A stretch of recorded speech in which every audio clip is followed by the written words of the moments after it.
Hello everyone, today I'll show you how to customize the item pickup locations in Hytale.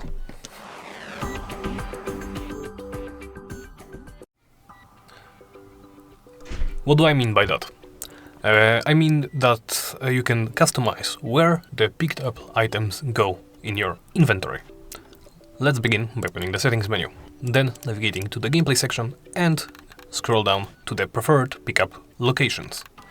Here you can change where, the picked up items go.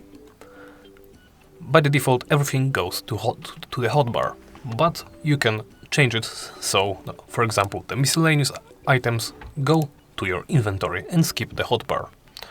The same goes for solid block items, usable items, weapon and tool items, and armor items. I will set it up like this and then hit Save Changes. And that's it.